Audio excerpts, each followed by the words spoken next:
Bienvenue dans Sensorialité, le podcast qui te permet de t'éveiller à tous tes sens, de t'offrir un moment privilégié pour revenir dans l'instant présent, ressentir et écouter les messages de ton âme. Je suis Rebecca Luce, mentor, exploratrice des mondes invisibles. Chaque semaine, je t'invite à un temps rituel, guidance, introspection, inspiration et connexion seront les mots magiques pour mieux te connaître et redonner les pleins pouvoirs à ton énergie féminine, celle qui sait, ressent et perçoit. Installe-toi confortablement, allume ta bougie et prépare-toi à voyager au cœur de toi. Bonne écoute.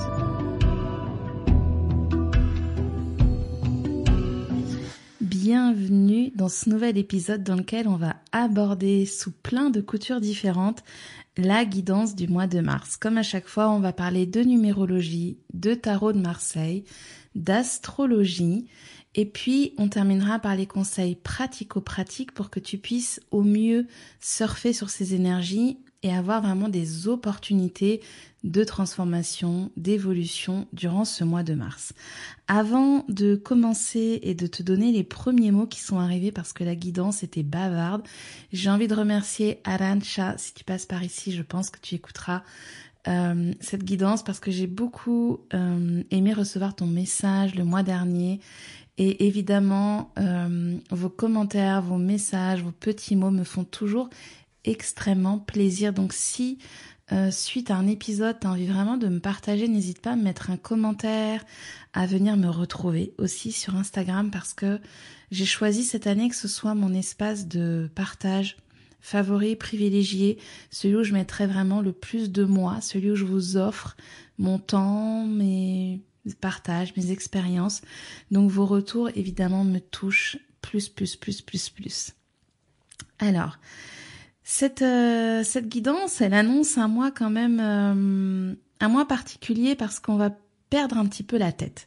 Pourquoi je te dis ça? Parce que les premiers mots que j'ai reçus, c'était un pas en avant, 3 pas en arrière. Donc déjà, quand je reçois ça en guidance, je me dis ok, on va peut-être avoir l'impression de ne pas avancer, d'avoir des obstacles. Donc d'ailleurs, le deuxième message que j'avais, c'était attention aux obstacles. Garde ton axe, et là je t'invite, si tu ne l'as pas fait, à écouter la guidance du mois de février où je te parlais vraiment de ton axe, de ce qui te positionne dans ta verticalité, dans ton vraiment dans ton incarnation, parce que ça va être tout l'enjeu de ce mois de mars justement, de rester dans ton axe, de rester dans ce qui te maintient dans ton axe, j'ai envie de dire tertiel, dans ton axe corps, âme, esprit, dans ce qui te permet vraiment de rester ancré au centre de la roue. Alors, je commence par la numérologie. Ce mois de mars, c'est donc un mois 3 dans une année 9 qui va nous donner du 12, qu'on va donc ramener à nouveau à du 3. Donc on a la double vibration ici du 3. Le 3, c'est vraiment cette notion de quelque chose qui vient au monde. Il y a vraiment la créativité qui est là. Je dirais que c'est l'homme et la femme qui ensemble donnent un bébé. Il y a cette idée que on va converger, on va unir, on va associer deux entités, deux personnes, si on parle de l'homme et de la femme, des idées aussi pour un projet. Ça peut être deux collaborateurs qui s'unissent, ça peut être la fusion de deux choses qu'on avait qui étaient un petit peu opposées. Il y a cette idée vraiment de rassembler des parts qui sont séparées. Et d'ailleurs, c'est vraiment ici aussi en écho avec tout ce qui va être autour du recouvrement d'âme. Aller chercher des parties de soi, peut-être qui sont oubliées, perdues, cristallisées dans des mémoires chez l'enfant intérieur, en karmique ou en transgénérationnel. Ça, c'est vraiment tout ce que je fais, moi, avec vous, que je le nomme ou pas recouvrement d'âme, parce que là, on est dans une appellation en chamanisme, mais c'est vraiment ce que je vais faire avec vous dans tous mes espaces, dans toutes mes immersions, qu'elles soient individuelles, qu'elles soient collectives. On va chercher ces morceaux d'âme, ces bouts d'âme, pour aller vers une forme de complétude et une forme de réunion de qui nous sommes à l'intérieur, pour pouvoir grandir dans notre propre puissance personnelle, dans notre propre connexion en suivant l'appel de notre âme. Du coup, avec ce mois 3, ici, il y a vraiment cette idée de nouer des contacts, de communiquer. C'est vraiment pas un mois pour s'isoler, même si cette année 9 qui tourne autour de l'ermite tourne quand même beaucoup sur le retour à soi, l'introspection. Mais là, c'est vraiment un mois qui nous demande, maintenant qu'on a fait le point vraiment sur là où on veut aller, ce qu'on souhaite, quel est notre projet, quelle est notre envie, vraiment notre fil conducteur pour 2025. Il peut pas y en avoir 50. J'avais vraiment évoqué là-dessus dans la guidance précédente et puis aussi dans celle de janvier, que cette année 2025, elle nous recentre très très fort. On clôture un cycle de 9 ans pour en ouvrir un autre. On peut pas tout ouvrir en même temps. Donc il y a cette idée de se rassembler, de se recentrer. Et là, vraiment, ce mois de mars, il est là pour faire fusionner des choses qui étaient séparées et que de là émerge justement une nouvelle création. C'est pour ça que je parlais du bébé avec ce 1 plus 1 qui donne 3.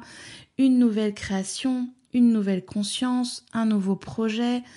Il y a vraiment, moi j'ai vraiment cette sensation dans la vision que j'ai que c'est aspirer à l'intérieur pour qu'à l'extérieur puisse émerger quelque chose, puisse être mis au monde, quelque chose qui est la réunion, la fusion de 2 objets, 2 sujets, 2 personnes. J'espère que je suis claire, j'ai l'impression de radoter un petit peu, mais je vois vraiment ce côté où ça se réunit, ça se rassemble. Avec le tarot, on va ce mois-ci parler de l'énergie du pendu. Comme à chaque fois, je t'invite vraiment, si tu n'utilises pas ou que tu n'as pas visuellement dans ta tête le visuel de l'arcane dont je parle, vraiment à mettre en pause, à aller chercher le pendu tarot de Marseille ou à le prendre dans ta main si tu le possèdes chez toi, parce que pour moi le tarot est vibratoire. Les lames du tarot, l'âme du tarot nous met dans une vibration qui nous connecte à un champ vibratoire, à un champ d'information, à un champ d'expérience. Et pour celles qui ont déjà travaillé avec moi avec le tarot, vous savez comme c'est un recueil de symboles, de mémoires, de conscience collective qui est extrêmement dynamique et puissant. C'est d'ailleurs comme ça que moi j'aime le proposer en tarot en coaching de tarot dynamique. Je trouve que c'est un enseignant extrêmement puissant. Donc si tu ne l'as pas, va vraiment mettre en pause, fais une pause et va voir cette lame du pendu. Et déjà, comme je te l'ai proposé le mois dernier, prends peut-être un petit temps, parce que moi je trouve ça intéressant de passer par l'expérience toujours, un petit temps pour noter ce qui se passe. Est-ce que ça te tourne la tête? Est-ce que tu as envie de plonger dans la lame? Comment tu te sens? T'as chaud, t'as froid, t'as mal quelque part? T'as envie de manger, t'as envie de boire, t'as le ventre noué? Là, quand tu vois cette lame ou quand tu l'as dans tes mains, c'est évidemment encore plus fort quand tu l'as dans les mains et que c'est ton jeu. Qu'est-ce qui se passe avec ce pendu? Après, évidemment, tu peux prendre le temps de noter et puis d'écouter la suite. Ce pendu, je vais parler de 3 choses pour ce mois de mars. C'est beaucoup plus vaste que ça et je ne veux pas le réduire à ça, mais c'est ce qui arrive là pour ce mois de mars. La première chose qui est souvent assez évidente avec le pendu, c'est de changer d'angle de vue. On a ce personnage qui a la tête en bas, qui est accroché par un pied. Il a comme un fil à la patte. Et ce mois-ci te demande de regarder les choses différemment. Alors, je le dis moi souvent quand je propose des initiations tarot, pourquoi pas se mettre dans des postures tête en bas, que ce soit avec la tête renversée, que ce soit dans l'eau, que ce soit sur une barre en accrochant en mode cochon pendu, mais c'est important de se retourner la tête et de ne pas rester sur le même angle, sur le même degré de vision. Il y a vraiment cette idée de on change d'angle de vue avec le pendu, on regarde les choses autrement et c'est de cette façon-là que va pouvoir émerger cette nouvelle vision, cette fusion dont je parlais avec la numérologie, cette créativité, cette mise au monde, elle ne peut arriver que si tu changes d'angle de vue. Si tu continues à agir de la même façon, à avoir les mêmes process, à fonctionner à l'identique, ce mois de mars ne pourra pas faire ce virage. Il y a comme un virage en fait sur ce mois de mars et pour ça tu vas devoir t'arrêter. Ça c'est le premier message du pendu. Arrête-toi, change d'angle de vue et ensuite tu vas pouvoir laisser émerger ce qui arrive. C'est d'ailleurs la proposition qui va être là pour les personnes qui rejoignent Abyssal. Je ne sais pas à quel moment tu écouteras cette guidance, mais on démarre le 10 mars. Les inscriptions clôturent le 2, donc si tu le regardes le premier et que tu sens que ça te parle, ça peut être encore pour toi. N'hésite pas à me faire un petit coucou pour que je t'envoie les informations sur cette immersion qui va effectivement nous inviter à plonger comme ce pendu qui descend dans ses mémoires, qui s'apprête à traverser ici un passage, Vraiment, il y a cette idée de je passe dans le canal et je vais sortir différent de ce passage parce que j'ai changé mon regard. La deuxième chose que je voulais nommer ici avec le pendu en lien avec ce mois de mars, c'est d'accepter de ne pas voir ou de ne pas faire comme tout le monde. Le pendu, il a cette capacité à être pleinement lui-même, un petit peu comme le Verseau, je dirais ici si je parle d'astro. Et tant pis s'il n'est pas suivi, tant pis s'il n'est pas aimé. Ce qui compte en fait, c'est que lui soit dans sa propre couleur, dans sa propre nuance personnelle, dans son propre parfum. Il y a vraiment ça avec lui c'est mes codes, c'est voilà, j'ai envie d'avoir des cheveux bleus, j'ai envie d'avoir des chaussures bleues, j'ai envie d'être comme mon tempo intérieur me le demande. Et ça, c'est vraiment ce message ici de ce mois de mars. Tu vas peut-être vivre d'ailleurs des expériences où tu vas être confronté à une forme de masque à porter pour être comme on attend que tu sois ou être comme les autres, alors que peut-être toi, tu vois les choses différemment, tu penses différemment, tu portes du rouge quand tout le monde s'est habillé en noir. Il y a cette idée de vraiment aller jusqu'au bout de cette singularité que tu portes et qui est vraiment ta couleur personnelle. Et puis, le troisième point qui m'a fait sourire quand je préparais la guidance, où j'ai noté accueillir tes bizarreries. Donc, c'est pas un mois pour être lisse, conventionnel. Là, j'ai tout de suite l'énergie de Lilith qui arrive là. C'est comme ça que je l'aborde dans le programme, dans l'immersion Lilith l'insoumise avec ce « et alors ?» Et alors, moi, je suis comme ça. Et alors, moi, je mange peut-être mon pain de cette façon-là, ou je porte mes cheveux de cette couleur-là. Il y a ce truc de « et alors ?» Et c'est vraiment un mois de « et alors ?» pour ne pas te conformer, ne pas te mouler, ne pas te styliser dans quelque chose qui n'est pas toi. C'est clairement un mois un mois où on marque alors on marque pas ces différences pour dire qu'on est différent, mais on arrête de s'effacer, on arrête de se comparer et de faire comme les autres.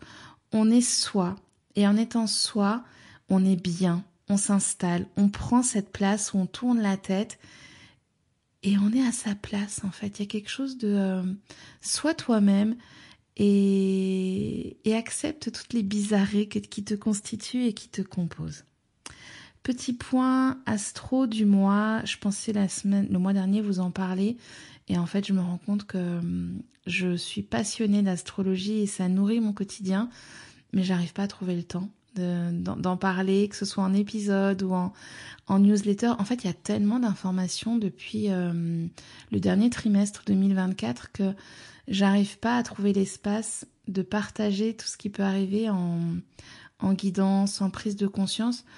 Ça va à la fois trop vite et il y a beaucoup d'infos. Donc, je ne dis pas que j'en parlerai parce que je suis pas sûre du tout d'avoir le temps. Mais en tout cas, ce mois-ci, on est rentré dans la saison des poissons, déjà sur la fin du mois de février, qui nous parle vraiment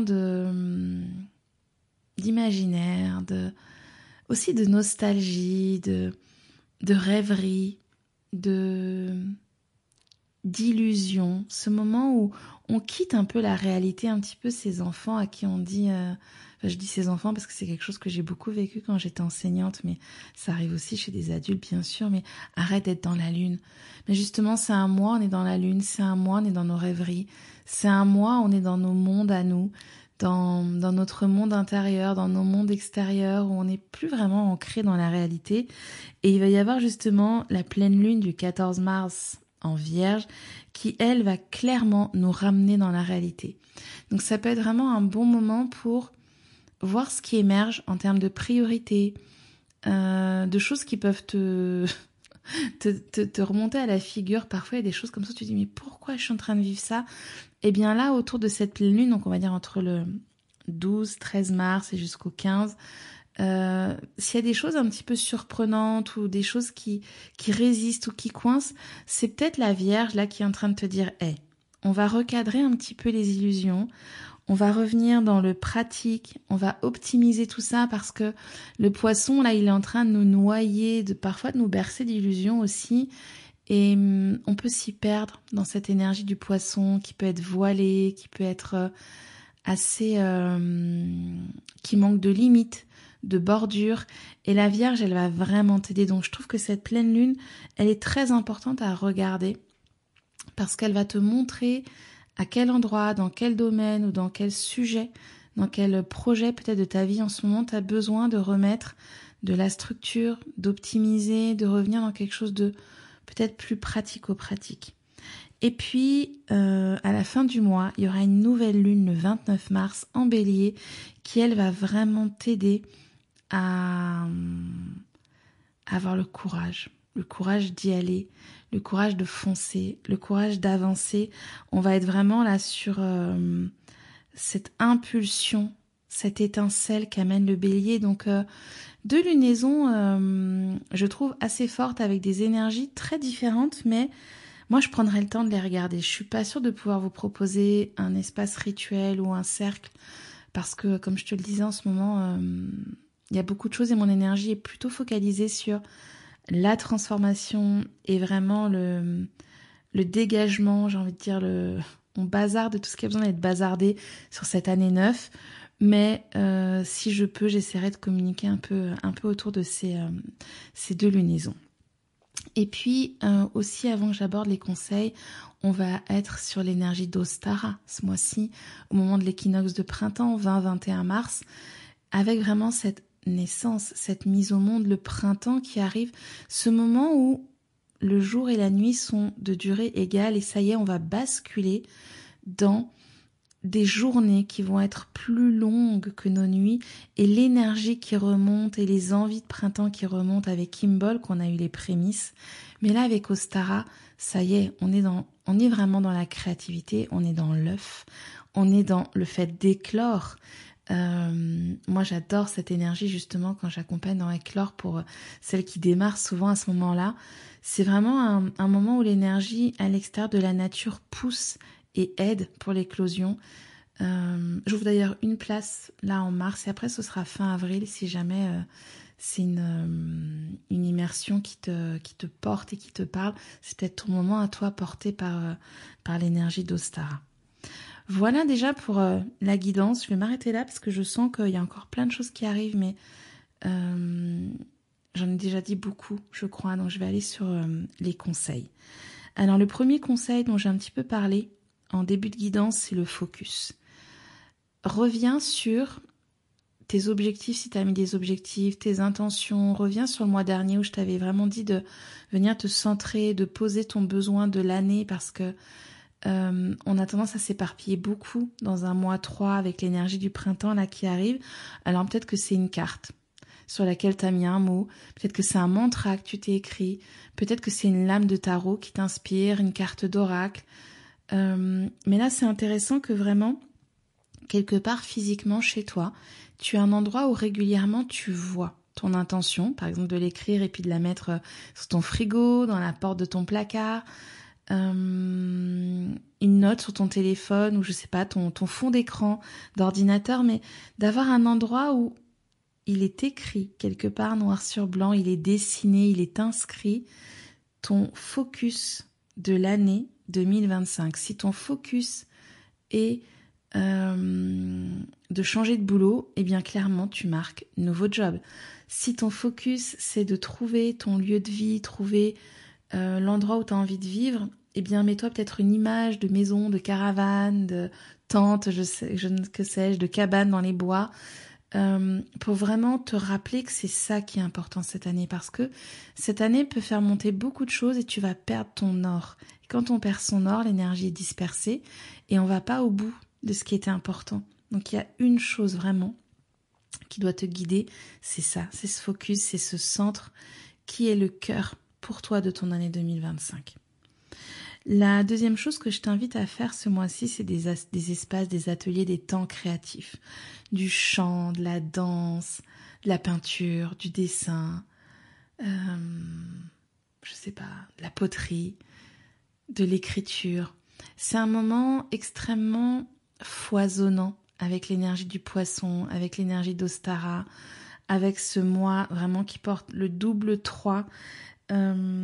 Donc profite de cette énergie créative parce que des choses vont être mises au monde, mais il faut aussi se créer l'espace, il faut aussi se laisser bercer par cette énergie-là pour que cette créativité, elle puisse être nourrie et elle puisse ensuite prendre une direction, trouver un axe. Mais pour l'instant, il faut déjà t'envelopper, j'ai envie de dire, de cet espace-là, que ce soit, je parlais de tout ce que j'ai dit, mais de la couture, du tricot, du bricolage. Laisse-toi inspirer en fait sur ce mois de mars. Le troisième conseil, mais qui est un conseil que j'ai déjà donné pour l'année 2025 de façon générale dans la guidance de janvier, continue à faire du tri dans le surplus. Alors surplus relationnel, surplus dans ta maison, surplus de mémoire, donc aller en thérapie, aller faire des coachings, des accompagnements, aller faire un massage drainant, que sais-je, faire une détox. Mais il y a vraiment encore cette idée de on continue, et ça va continuer de toute façon, donc ne pas oublier que c'est quelque chose qui va te poursuivre, j'ai envie de dire, tout au long de l'année.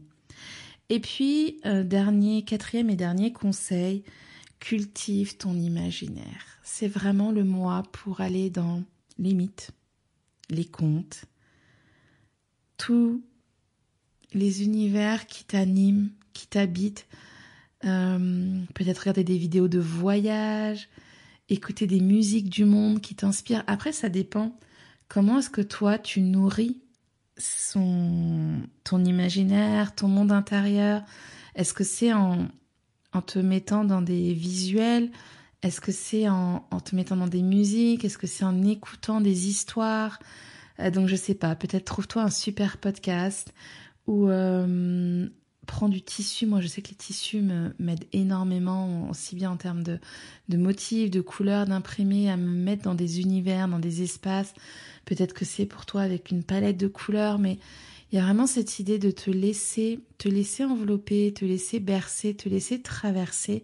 On est dans une énergie créative plus, mais pour ça, il faut aussi la laisser te toucher, te rencontrer et ne pas tomber justement dans la rigidité qui pourrait être l'ombre de la Vierge, avec trop de rigidité, trop de bordures, trop de limites qui vont te faire perdre vraiment ce berceau de créativité qui est extrêmement beau avec le poisson. Voilà, je m'arrête là avec ces 4 conseils. J'espère comme à chaque fois que cette guidance te permettra de déjà mieux comprendre les énergies qui sont en train de se mettre en place pour ce mois de mars, de mieux les appréhender et du coup après de pouvoir poser des actions qui résonnent avec la proposition collective qui est là pour nous.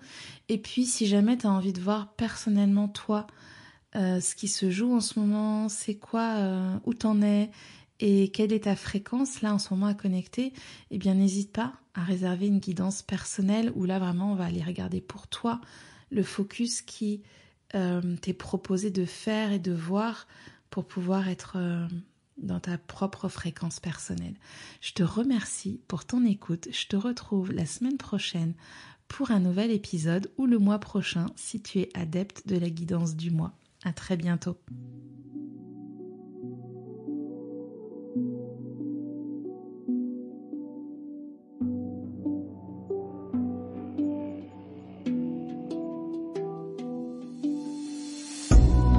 Maintenant que tu es pleinement connecté à ton énergie féminine, offre-toi un temps à l'ombre du podcast pour ancrer et déposer les messages, les ressentis, les perceptions qui ont pu te traverser. Si tu as apprécié ce moment, je t'invite à faire briller sensorialité avec des étoiles, des petits mots doux sur ta plateforme d'écoute préférée ou sur Instagram et à le partager à une personne chère qui pourrait elle aussi profiter de ce précieux rituel.